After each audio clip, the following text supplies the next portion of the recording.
இந்த வீடியோ போட்டா நான் செத்துருவேன் அப்படின்னு தைரியமா ஒருத்தன் சொல்லிட்டு ஒரு வீடியோவை ரிலீஸ் பண்றான். தமிழ்நாடு முழுக்க கிட்டத்தட்ட மிகப்பெரிய பேசுபொருளா இருக்கு. இந்த ஆப்பரேஷன் திராவிடன் அப்படின்னு சொல்லி அதுதான் இங்க மிகப்பெரிய விஷயமா இருந்திருக்கு. திமுகவ அழிக்கிறதுக்கு 2009லயே பிளான் போட்டிருக்காங்க. அப்படி பிளான் போட்டப்ப அவங்க கையில இருந்த ட்ரம் கார்டு தான் நடிகர் விஜய் அவர்கள். அந்த நடிகர் விஜய் தான் இன்னைக்கு திமுகவ காலி பண்ணியிருக்காரு. அதுதான் நிதர்சனமான உண்மை. அன்னைக்கு இந்த பிளான் போட்டு யார்கிட்ட கொண்டு போயிருக்காங்க அப்படின்னு பார்த்தீங்கன்னா, அன்னைக்கு இருந்த மத்தியில ஆண்டுகிட்டு இருந்த காங்கிரஸ். இவங்க கிட்ட தான் அத கொண்டு போய் சேர்த்துருக்காங்க. அதுல நடந்த விஷயங்கள்லாம் இங்க ஏகப்பட்ட குளறுபடிகள்ல போய் சேர்ந்திருக்கு. இன்னைக்கு விஜய் அவர்கள் ஜெயிக்கணும் அப்படின்னு சொல்லிட்டு கிட்டத்தட்ட 2009லயே முடிவு பண்ணியிருக்காங்க. 2021ல முடிவு பண்ணல. 2030ல முடிவு பண்ணல. 2020ல ரஜினி வந்தப்ப முடிவு பண்ணல. இவங்க 2009லயே முடிவு பண்ணியிருக்காங்க அப்படின்னு சொல்லி ஒரு ஆள் தைரியமா வீடியோ போடுறான். இந்த வீடியோ வந்துச்சு, வெளிய வந்துச்சு அப்படின்னா, இது வெளிய வந்ததுக்கு அப்புறம் நீங்க பார்த்துட்டு இருக்கீங்க. நான் உயிரோட இருந்தா 2வது பார்ட் வந்து போடுறேன். இல்ல அப்படின்னா என்னுடைய Facebook மூலியமா பல நண்பர்கள் கிட்ட இருந்து அங்கங்க தகவலா மட்டும் வரும். முடிஞ்சா எடுத்து சேர்த்து நீங்க கண்டுபிடிச்சுக்கங்க. நம்ம போராட வேண்டிய கட்டாயம் இருக்கு அப்படின்னு சொல்லிட்டு, அதனால இந்த வீடியோவோட முடிச்சுக்கிட்டாரு. இடையில ஒரு சின்ன வீடியோ மட்டும் போட்டுட்டு போயிட்டாரு. இதுவரைக்கும் அதுக்கப்புறம் எந்த ஒரு பெரிய அப்டேட்ஸும் இல்ல. அதுக்காக பல பேர் காத்துக்கிட்டு இருக்காங்க. அத பத்தி தான் என்ன அந்த விஐஎஃப் அப்படின்னா என்ன? விஜய் வரதுக்கான ரீசன் என்ன? இத பத்தி தான் இந்த வீடியோல முழுசா பார்க்க போறோம். பார்த்துருவோம்.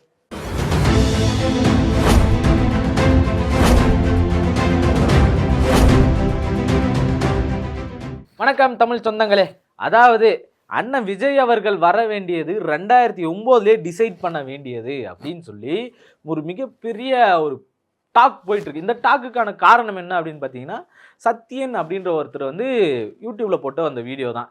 இவங்க கிட்டத்தட்ட ஒரு 49 நிமிஷம் வீடியோ அது. இதுக்கு அவ்வளோ பேர் பார்த்துருக்காங்க. அத்தனை பேர் போய் சேர்ந்துருக்கு அப்படின்னா, அது காரணம் என்ன அப்படின்னா, இதுக்கு பின்னாடி இருக்கக்கூடிய ஏதோ ஒரு காரணம். 2G ஊழல் அப்படின்னு சொல்லி சொல்றாங்கல்ல. 2010ல இந்த கேஸ் வருது. 2017ல இந்த கேஸ் முடியுது. திரும்பவும் அது மேல மேல்முறையீடு போட்டிருக்காங்க. இப்போ வரைக்கும் அது மேல இருக்கிற மிகப்பெரிய ஒரு சந்தேகம் என்ன அப்படின்னா, அப்படி ஒரு ஊழல் நடந்துச்சா? நீங்க ஆதாரம் யாருமே சரியா குடுக்கல அப்படின்னு சொல்லிட்டு அந்த கேஸ மூடுறாங்க. இதுக்கு மேல கிடையாதுன்னு சொல்லி மூடுறாங்க. பல பேர் பிரியாணி குடுத்து கொண்டாடுறாரு நம்ம தயாநிதி மாறன் தான். அதுல முக்கியமா இருக்கிறது யாருன்னு பார்த்தீங்கன்னா, ராசா அவர்கள். ராசா தான் இதுல முக்கிய காரணம் அப்படின்றாங்க. அடுத்து கனிமொழி, தயாநிதி மாறன் இவங்க எல்லாருமே வந்து மிகப்பெரிய முக்கிய புள்ளியா இருக்காங்க. அது மட்டும் இல்ல மன்மோகன் சிங் இவங்க எல்லார் மேலயும் அது பரவப்படுது. 2010ல இந்த கேஸை போட்டுட்டு இதுக்கு எதிராக சிலர்லாம் போராட்டங்களும் பண்றாங்க. அண்ணா ஹசாரெல்லாம் வந்து போராட்டம் பண்றாரு. அதுக்கு யார் போய் ஆதரவு கொடுக்குறா அப்படின்னு பார்த்தீங்கன்னா, விஜய் அவர்கள். விஜய் அவருடைய கெரியர் பீக் எங்க வருது? துப்பாக்கி. துப்பாக்கி 2013, 2012 இந்த காலங்கள்ல 2012ல தான் துப்பாக்கி வருது. மிகப்பெரிய ஒரு அஜெண்டாவோட வருது. அதற்கு மிகப்பெரிய எதிர்ப்புகள் நிறைய வருது. ஏன் எதிர்ப்புகள் வருது அப்படின்னு பார்த்தீங்கன்னா, அது என்ன அஜெண்டா? முஸ்லீம்களை வந்து இந்த நாட்டில் வழக்கமா காட்டுற ஒரு விஷயம். முஸ்லீம்கள்னா அவங்க தீவிரவாதிகள் தான் அப்படின்னு காட்டுற ஒரு விஷயம். அதை உடைச்சது யாரு அப்படின்னு பார்த்தீங்கன்னா, ஒரு பக்கம் கமலா இருக்கலாம், மறைமுகமா உடைச்சது கமலா இருக்கும். ஆனாலும் பல இடங்கள்ல அவரும் அதை காட்டின ஒரு விஷயம் தான். ஆனா அதை உடைச்சது யாரு அப்படின்னு பார்த்தீங்கன்னா, விஜயகாந்த் அவர்கள் தான். என்னன்னா ஆரம்பத்துல யாரெல்லாம் தீவிரவாதத்தனம் பண்றாங்களோ அவங்க எல்லாருமே முஸ்லீம்களா இருப்பாங்க. லாஸ்ட்ல போய் ஒரு அந்த 1/2 மணி நேரத்துல ஹீரோ திருந்துடுவான்ல, அந்த மாதிரி காட்டுற ஆள் யாரு அப்படின்னு பார்த்தீங்கன்னா விஜயகாந்த் அவர். லாஸ்ட் ஒரு 10 நிமிஷம் ஒரு டயலாக்ல இந்தியாவில தாண்டா முஸ்லீம்கள் சேஃபா இருக்காங்க, உங்க நாடுகளில் கூட கிடையாது அப்படின்னு சொல்லி வச்சு முடிச்சிருப்பாரு. இப்படி முஸ்லீம்கள் மேல காட்டப்படுற விரோதம் இருக்குல்ல, இப்ப கிடையாது. சுதந்திர காலகட்டத்திலிருந்து முஸ்லீம்கள்னாலே அவங்க தீவிரவாதிகள் தான் திணிக்கப்படுற ஒரு விஷயம் இருக்கு. இதுக்கும் விஜய் அரசியலுக்குள்ள வர்றதுக்கு என்னடா காரணம்? எங்கடா நீ முடிச்சு போடுற அப்படின்னு கேட்டா, நம்ம மண்டை ஃபுல்லாவே அப்படிதான் குழப்பமா இருக்கு. அப்படிப்பட்ட ஒரு குழப்பம் தான் இந்த 2G ஸ்பெக்ட்ரம், முஸ்லீம்களுக்கு எதிரான ஒரு போராட்டம். இது எல்லாத்துக்கும் எங்கேயோ ஒரு இடத்துல முடிச்சு போடுது அப்படின்னு பார்த்தா, 2009ல ஒரு நிறுவனம் வருது, ஒரு ஆர்கனைசேஷன். என்ன அப்படின்னு பார்த்தீங்கன்னா, விவேகானந்தா இன்டர்நேஷனல் ஃபவுண்டேஷன் அப்படின்னு ஒன்று உருவாகுது. இது என்னவா இருக்கு, இப்போ என்னவா செயல்பட்டுக்கிட்டு இருக்கு அப்படின்னு பார்த்தீங்கன்னா, இந்தியாக்கே வந்து அட்வைசைஸ் கொடுக்கக்கூடிய மோனோபோலியா இருந்துகிட்டு இருக்கு. அது நமக்கு வெளியே தெரியாது, உள்ளுக்குள்ள இருந்து செயல்படுறது. ஆர்எஸ்எஸோட இன்னொரு பாயிண்டா தான் இருக்கு. அதை ஆரம்பிச்சவங்க இயக்குறவங்க எல்லாரும் யாருன்னு பார்த்தீங்கன்னா, ஆர்எஸ்எஸ் சேர்ந்தவங்க. 2009லயே கிளியர் பிளானா போட்டு இங்க அப்ப 2009ல யாரோட ஆட்சி தமிழ்நாட்டுக்குள்ள நடக்குது அப்படின்னு பார்த்தீங்கன்னா, கலைஞர் அவர்களுடைய ஆட்சி நடந்துகிட்டு இருக்கு. அந்த ஆட்சியை கலைக்கணும். மைனாரிட்டி ஆட்சி தனிக்கும். 96 சீட்டுகள் மட்டும் ஜெயிக்கிறாங்க. அதுக்கப்புறம் பல பேரோட கூட்டணியில தான் போய் கூட்டணி ஆட்சி தான் பிடிக்கிறாங்க. அப்பவும் அதிகாரத்துல பங்கு அப்படின்ற ஒரு பேச்சுக்கு அங்க இடமே இல்லாம தான் போயிடுச்சு. அப்ப இங்க என்ன நடக்குது அப்படின்னு பார்த்தீங்கன்னா, இந்த கருணாநிதி அவர்களுடைய ஐயா கலைஞர் அவர்களுடைய ஆட்சியை முடிக்கணும் அப்படின்ற ஒரு நோக்குல கொண்டு வர்றாங்க. அதன் வழி நடக்கிறாங்க. அதுக்கு ட்ரம்ப் கார்டா யூஸ் பண்ணப்பட்டவர் விஜய் அவர்கள். விஜய் அவர்களுக்கு இப்ப கிடையாது. அப்பவே கொடுக்கப்பட்ட ஆஃபர் என்ன அப்படின்னு பார்த்தீங்கன்னா, துணை முதல்வர் பதவிக்கான ஆஃபர் அப்பவே கொடுத்துருக்காங்க. அது யாரால நடந்திருக்கு அப்படின்னு பார்த்தீங்கன்னா, பிஜேபி பக்கம் இவங்க போனாங்களான்னா கிடையாது. யார் பக்கம் போயிருக்காங்க அப்படின்னு பார்த்தீங்கன்னா, நல்லா பக்காவா போய் செட்டில் ஆன ஒரு இடம் எதுன்னு பார்த்தீங்கன்னா காங்கிரஸ். அவங்க மூலமா தான் இதை முதல்ல இம்ப்ளிமெண்ட் பண்ண ட்ரை பண்ணியிருக்காங்க. அது அங்கே நடக்கலை. இந்த இலுமினாட்டி அப்படின்னு சிலர்லாம் சொல்லிக்கிட்டு இருப்பாங்க. இலுமினாட்டி எங்கேயோ உட்காந்துக்கிட்டு நம்மளை எல்லாரையும் ஆட்டி படைச்சிக்கிட்டு இருக்காங்க. விஜயன் அரசியல் வரப்போறாரு அப்படின்னு சொல்லிட்டு 4 வருஷத்துக்கு முன்னாடியே ஒருத்தர் பேசினாரு அப்படின்னு சொல்லி நிறைய பேர் பேசிக்கிட்டு இருக்காங்க. இன்னைக்கும் இணையதளங்கள்ல அதுவுமே வைரலாக தான் போயிட்டு இருக்கு. விஜய் அவர்கள் அரசியல் வர போகிறது 4 வருஷத்துக்கு முன்னாடி பேசிட்டாருன்னு சொல்லியிருக்காங்க. ஆக்சுவலாக 4 வருஷத்துக்கு முன்னாடி இல்லை, இவங்க பிளான் 9 வருஷத்துக்கு முன்னாடியே. ஏன்னா அவர் கெரியர் பீக்கான படங்கள் எல்லாமே எங்கே வருது அப்படின்னு பார்த்தீங்கன்னா கரெக்டாக அந்த நேரங்களில் தான் வருது. அதுக்கு அடுத்து தான் இந்த 2009க்கு அப்புறம் தான் இவர் ஏன் சம்மந்தமே இல்லாமல் அண்ணா ஹசாரே கூட போய் போராட்டத்தில் நிற்கணும். எங்கேயோ இடிக்குது இல்லை. அதுக்கப்புறம் ப்ரெஸ்ஸை மீட் பண்ணுறாரு, பல இடங்களில் மீட் பண்ணுறாரு. அது மட்டும் இல்லை, இவருடைய மிகப்பெரிய ப்ரெஸ் மீட்டாக பேசப்படுறது என்ன அப்படின்னு பார்த்தீங்கன்னா கத்தி படம். இப்போவும் மாசா எடுத்து போடுவானுன்னா விஜயன் அப்படி நின்று பேசணும் எல்லாரும் எதிர்பார்த்துக்கிட்டு இருக்கோம். நம்ம எல்லாரும் யாரை எதிர்த்து போராடிக்கிட்டு இருக்கோம், திமுக யாரை எதிர்த்து பேசிக்கிட்டு இருக்கு அப்படின்னா இன்னமும் விஜய் அவர்களுக்கு எதிராக அவருக்கு சப்போர்ட்டாக நிற்கக்கூடிய ரூட் மாஃபியாவை பற்றி நின்றுக்கிட்டு இருக்கு. 2012 விஜய் அவர்களுக்கு துப்பாக்கின்னு ஒரு படம் வருது. அந்த துப்பாக்கியில இருந்து தான், அந்த படத்துல இருந்து தான் என்ன ஜெகதீசன்றவர் உள்ள வர்றாரு. ஜெகதீசன் உள்ள வர்றதுக்கு முக்கிய காரணம் இந்த VIF அப்படின்றது தான். இது எல்லாமே கேட்டதும் நம்ம மண்டைக்குள்ளேயே மிகப்பெரிய குழப்பம். சரி இதெல்லாம் உண்மைதானா நம்ம போய் ஆராய்ஞ்சு பார்த்தோம், கூகுள்னு ஒன்று இருக்குது, அதில் போய் எடுத்து பார்த்தோம் அப்படின்னா எல்லாம் அப்பட்டமாக அப்படியே இருக்குது. இந்த 2Gக்கு இதுக்கு என்னடா சம்மந்தம் அப்படின்னு சொல்லி கேட்டிங்கன்னா, கத்தி படத்தில் அண்ணன் பேசியிருப்பார் 2G படத்தை பற்றி. அப்பா 2G வெறும் காற்றை வச்சு ஊழல் பண்ணவங்க இவங்கன்னு சொல்லிட்டு அங்கேருந்து தான் விஜய் என்ன பண்ணுறாரு, ஆப்போசிட்டாக மாறுறாரு திமுகக்கு எதிராக. இந்த மாதிரியான சூழல் ஒரு பக்கம் நடந்துக்கிட்டே இருக்க, இதுக்கான காரணம் என்னவா இருக்குன்னா இந்த VIF-ஆ இருக்கு. எப்படிடா இது கூட நீ கனெக்ட் பண்ணிக்கிட்டே இருக்க அப்படின்னு பார்த்தீங்கன்னா, இந்த 2G ஸ்பெக்ட்ரம் வழக்கு இருக்குல்ல, அதில் யாரெல்லாம் கேஸ் போட்டாங்களோ ஐயா இவர் ஆராசா மேலே, கனிமொழி அம்மா மேலே, அப்புறம் இவர் மன்மோகன் சிங் மேலே, இவங்க எல்லார் மேலேயும் கேஸ் போட்டாங்கல்ல, அவங்கெல்லாம் யார் அப்படின்னு பார்த்தீங்கன்னா இந்த VIF-ஓட சம்மந்தப்பட்டிருக்காங்க. இந்த VIF-ஓட சம்மந்தப்பட்டிருக்காங்களே, இது ஒரு பக்கம் இருந்தாலும் இன்னொரு பக்கம் என்ன நடந்திருக்கு அப்படின்னு பார்த்தீங்கன்னா, இவங்க எல்லாருமே யாராக இருந்திருக்காங்க அப்படின்னா பிஜேபிக்கு சப்போர்ட்டாக ஒரு தூணாக இருந்திருக்காங்க. மோடி ஐயாவுக்கு பர்சனல் செக்ரட்டரியாக இருந்திருக்காங்க. இவங்க இந்த கேஸ்லாம் அதுக்கப்புறம் என்ன நடக்குது அப்படின்னு பார்த்தீங்கன்னா, இவங்க சீஃப் அட்வைசர்ஸாக மாறுறாங்க. IPS ஆஃபீஸர்ஸ்க்கும் IAS ஆஃபீஸர்ஸ்க்கும் சீஃப் அட்வைசர்ஸாக மாறிடுறாங்க. என்னடா இவங்க இந்த பொறுப்பில் தானே இருந்தாங்க, ஒரு கவர்மெண்ட்டில் அவ்வளோ சீக்கிரம் உங்களுக்கு ப்ரொமோஷன் கிடச்சிருமா, அது அவ்வளோ சாத்தியமா, அது நடக்கிறதுக்கான காரணம்னா அதிகாரத்தில் நம்மளால் ஒருத்தன் இருக்கணும் அப்படின்ற மாதிரி தான் இங்கே வேலை நடந்திருக்கு. இதெல்லாம் நம்ம உட்காந்து பார்க்கும்போது எனக்கு ஒரு 2 நைட்டாக தூக்கமே கிடையாது. 2 நைட்டாக சத்தியமாக தூக்கம் கிடையாது. என்னடா இது இப்படிலாம் நடந்துக்கிட்டு இருக்கு. அப்போ 2Gன்ற ஒரு வழக்கே இங்கே என்னன்னா நடக்கலை. இது வரைக்கும் திமுக மேலே போட்ட ஒரு கேஸ் கூட நிரூபிக்கப்படலை. அதுதான் உண்மை. ஏகப்பட்ட கேஸ் போட்டுக்கிட்டே இருக்காங்க. 2017 நீங்கள் ஆதாரம் சமர்ப்பிக்கலன்றாங்க. அதுக்கப்புறம் 2020 திரும்பவும் என்ன பண்ணுறாங்க அப்படின்னா அந்த கேஸை மேல்முறையீட்டு கொண்டு போகிறாங்க, CBIக்கு மாற்றுறாங்க. CBIயால் ஒரு கேஸை இன்னும் முடிக்க முடியலையா? எனக்கு பெரிய கேள்வியாக இருக்குது. ஏன்னா ஆட்சிக்கு எதிராக இருக்கிறது யார் அப்படின்னு பார்த்தீங்கன்னா, CBI யார் கையில் இருக்குது அப்படின்னு பார்த்தீங்கன்னா திமுகவுக்கு எதிராக இருக்கக்கூடிய பிஜேபி கையில் இருக்குது. திமுக எதை ஒழிக்கணும் அப்படின்னு சொல்லுதோ, எந்த சக்தியை ஒழிக்கணும்னு சொல்லுதோ, சனாதன சக்தியும் சன்பரிவார் கும்பலையும் RSS பிஜேபி போன்ற சக்திகளை ஒழிக்கணும்னு சொல்லுதோ, அதுக்கு எதிராக இருக்கிறது யாருன்னு பார்த்தீங்கன்னா இவங்க தான். அவங்க கையில் தான் இப்போ என்ன இருக்குது, ஆட்சியும் இருக்குது, அதிகாரமும் இருக்குது. கிட்டத்தட்ட 3வது வாட்டி வந்துட்டாங்க. 3வது வாட்டி வந்தும் ஏன் இவங்க மேலே அதை நிரூபிக்க முடியலன்ற ஒரு கேள்வி எல்லாருக்குள்ளேயும் வருது. இந்த 2G கேஸில் கிட்டத்தட்ட 420 பில்லியன் ஊழல் பண்ணியிருக்காங்க அப்படின்னு சொல்லி கேஸ் போட்டிருக்காங்க. அவ்வளோ பில்லியன் ஊழல் பண்ணியிருந்தா அது எல்லாத்தையும் வச்சுருந்தா இன்னைக்கு இந்தியாவே வல்லரசு நாடாக இருந்திருக்குமே அப்படின்ற ஒரு கேள்வி எல்லாருக்குள்ளேயும் இருக்குல்ல.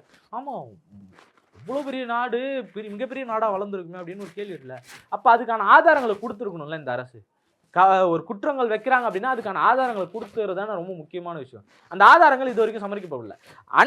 நம்ம அண்ணாமலை இருக்கார்ல, அவர் போன ஆட்சி திமுகவுடைய ஆட்சி நடந்துகிட்டு இருக்கப்ப பொட்டியாக எடுத்துன்னு போய் RN ரவி இருக்கும்போது அவர்கிட்ட எடுத்துன்னு போய் என்ன பண்ணுறாருன்னா, இவங்க பாருங்க இவ்வளோ ஊழல் எடுத்துன்னு போய் கொடுத்துருக்காங்க அப்படின்னு சொல்லி ஒரு பொட்டி நிறைய எடுத்துகிட்டு போகிறாரு. கிட்டத்தட்ட எல்லா துறையிலும் போக்குவரத்து துறையில் ஊழல், நேரு மேலே ஊழல் கேஸு, 4 லட்சம் கோடி ஊழல், 5 லட்சம் கோடி ஊழல், 6 லட்சம் கோடி ஊழல், அந்த துறையில் ஊழல், இந்த துறையில் ஊழல். எதாச்சும் வெளியே வந்துச்சா, வெளியே பேசப்பட்டுச்சா, கேஸ் பாஞ்சிருக்கா? கேஸ் மட்டும்தான் போது, எதுவுமே நிரூபிக்கப்படலை. நம்ம அவரு எல்லாருக்கும் தெரிஞ்ச அந்த பாட்டிலுக்கு 10 ரூபா அண்ணன் செந்தில் பாலாஜி அண்ணன் இருக்கார்ல, அவர் மேலே மட்டும் சிபிஐ கேஸ் போச்சு, அவர் மாட்டிக்கிட்டாரு. மாட்டந்தில் என்ன நடக்குது அப்படின்னு சொல்லி பார்த்தீங்க அப்படின்னா, அண்ணன் ஜெயிலுக்கும் போய் வந்தார் இடையில. இது எல்லாருக்குமே தெரிஞ்ச ஒரு விஷயம் தான். சிபிஐயில் மாட்டி ஜெயிலுக்கும் போய் வந்தார். அந்த கேஸ் திரும்பவும் எடுக்கிறதா சொல்லியிருக்காங்க. சரி, டிஎம்கே மேலே மட்டும்தான் இந்த கேஸ் இருந்துகிட்டு இருக்கா அப்படின்னு பார்த்தீங்கன்னா, ஏடிஎம்கே மேலேயும் ஏகப்பட்ட கேசஸ் இருக்குது.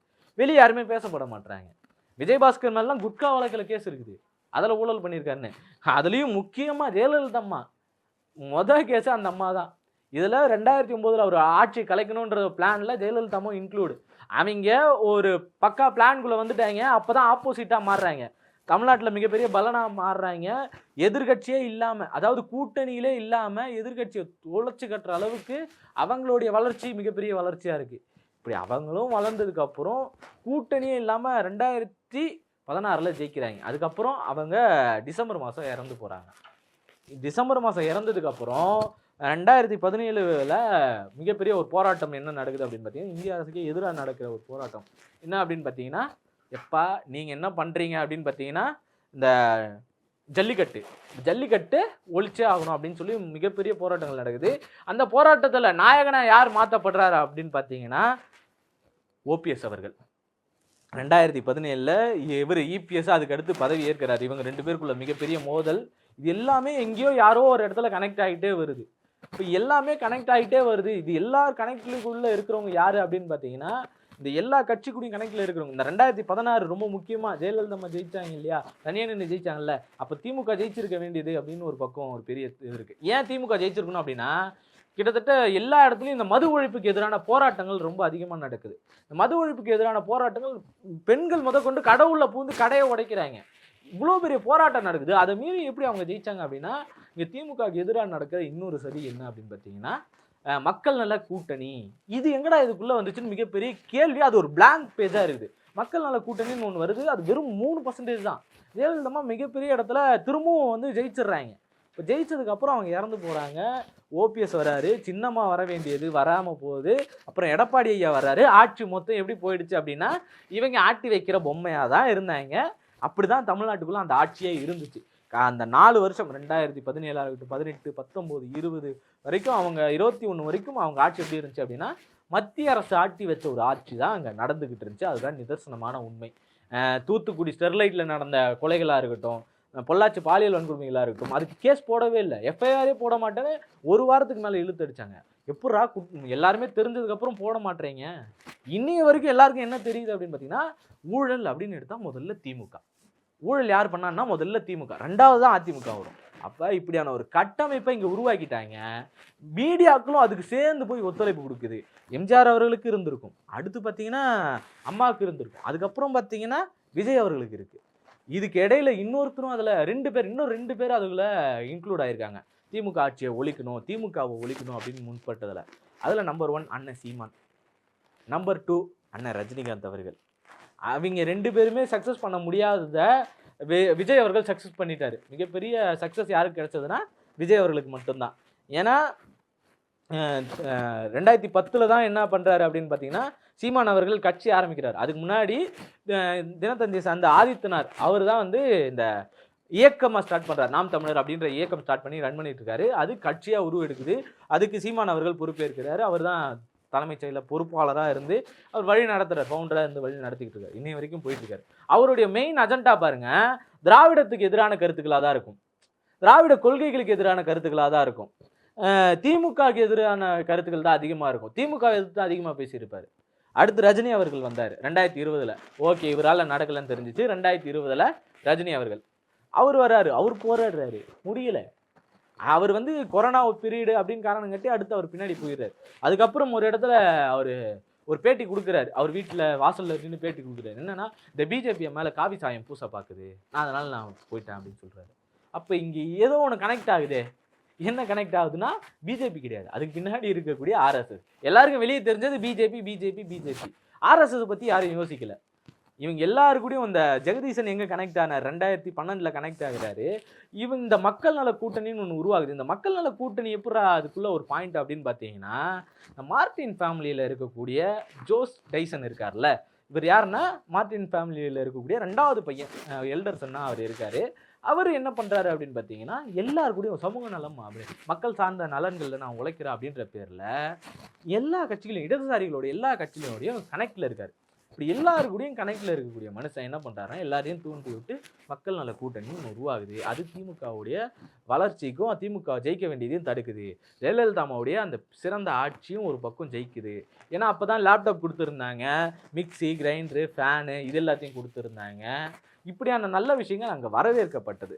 ஏன்னா பெண்களுடைய வாக்கு இந்த மிக்சி, கிரைண்டர், ஃபேன் இது 3த்துலேயே கவர் ஆகிடுச்சு. லேப்டாப் கொடுத்தது ஸ்டூடெண்ட் பத்தியில் மிகப்பெரிய வரவேற்பு. ஏன்னா 12th முடிச்சது லேப்டாப் கொடுக்குறாங்க, அடுத்து போய் அவன் ஓட்டு போட போகிறான். 2016 அப்புறம் நடக்கிற எலெக்ஷனில் 2016 எலெக்ஷனில் இவங்க திரும்பவும் ஜெயிச்சிடுறாங்க. மிகப்பெரிய வெற்றி. அதில் இன்னொரு மிகப்பெரிய பங்கு என்ன அப்படின்னு பார்த்தீங்கன்னா, அம்மா உணவு திட்டம். அதுவும் மிகப்பெரிய ஒரு சாதனையாக தான் இருந்துச்சு. நிறைய பேருக்கு உதவிகரமாக இருந்துச்சு. அந்த அம்மா உணவகத்தை திருப்பி கொண்டு வந்ததே தவிர, விஜய் அவர்கள் கொடநாட்டில் நிற்க வைக்கப்படுறாரு. ஏன் அப்படின்னா, அம்மாவுக்கு இதுக்கும் சம்மந்தம் இருக்குது அப்படின்னு நம்ம எதிர்பார்த்தோம் அப்படின்னா, அவங்க பின்னாடி வாங்குறாங்க. 2014 அவரை நிற்க வைக்கிறாங்க. நீ அங்கே போய் வராதப்பா, ட்ரிகராக எல்லாம் அவங்க கிடையாது. டைம் டு லீடுன்னு போட்டதில் ட்ரிகர் ஆகிறதுலாம் கிடையாது. அவங்க அந்த விஐஎஃபோட கனெக்டில் இருக்கிறதுனால இது எல்லாமே நடக்குது அப்படின்றதான் நமக்கு இது வரைக்கும் தெரியப்பட்ட உண்மை. இது நான் அதிலிருந்து புரிஞ்சுக்கிட்ட ஒரு சில விஷயம். நான் ஏன் இதை பற்றி இப்போ பேசினேன் அப்படின்னா, நம்ம கமெண்டில் ஒருத்தவங்க கேட்டாங்க, பா இந்த விஐஎஃப்னு ஒன்று பரவிட்டு இருக்கு, அதை பற்றி நீ என்னன்னு தெரிஞ்சு ஒரு கொஞ்சம் தெளிவாக வீடியோ போடு அப்படின்னு சொன்னாங்க. நான் இதில் ஒவ்வொரு டாப்பிக்கும் எடுத்தேன்னா ஒன்றும் தனித்தனி பேச போகுது. கிட்டத்தட்ட ஒரு 200-300 பேர் இதுக்குள்ளே கனெக்ட் ஆகிறாங்க. 200-300 கேரக்டர் இதுக்குள்ளே கனெக்ட் ஆகுது. எப்படா இதுக்குள்ளே கனெக்ட் ஆகுது அப்படின்னு சொல்லி அவங்க சொன்ன தியரி, அந்த சத்தியன்னு அவர் போட்ட அவருடைய தியரி தாண்டி நம்ம இதுக்குள்ளே இன்வால்வ் பண்ணுவோம்ல, நமக்கு ஏதோ கொஞ்சோண்டு இருக்கிற அறிவில் இன்வால்வ் பண்ணும்ல, அதுக்குள்ளே போய் பார்த்தா இது எல்லாமே எங்கேயோ ஒரு இடத்துல கனெக்ட் ஆகுது. நம்ம நல்லவங்க அப்படின்னு சொல்லி நம்பிக்கிட்டு இருக்க பலர், இவங்க தான் அடுத்த மாற்று, நம்ம நம்பி வேற யாரும் மாற்றுன்னு நினச்சிக்கிட்டு இருக்கோம்ல, அவங்கெல்லாம் கிடையாது அப்படின்னு சொல்லி எல்லாரும் அப்படியான ஒரு மைண்ட் செட்டுக்குள்ளே என்னை தள்ளிருச்சு. இதில் ஆராய வேண்டிய நிறைய விஷயங்கள் இருக்குது. இந்த வீடியோஸோட ரெஸ்பான்ஸ் எப்படி இருக்குது அப்படின்றத பார்த்து தான் இதுக்கு அடுத்த வீடியோஸை நம்ம போடலாமா வேணாமான்ற ஒரு பெரிய சந்தேகம் இருக்குது. கண்டிப்பாக இதில் சம்மந்தப்பட்டிருக்கக்கூடிய ஒவ்வொரு விஷயத்தை பற்றியும் ஒரு தொடர் சீரீஸாக வரணும் அப்படின்னு நீங்கள் நம்ம சேனலை எதிர்பார்த்தீங்க அப்படின்னா ஃபாலோ பண்ணிங்க, லைக் பண்ணிங்க, மறக்காமல் கமெண்டில் சொல்லிட்டு போயிடுங்க. கமெண்டில் விஐஎஃப்னு கமெண்ட் பண்ணிட்டு போங்க. கண்டிப்பாக அடுத்த பார்ட்டில் நான் உங்களை சந்திக்கிறேன். நன்றி, வணக்கம்.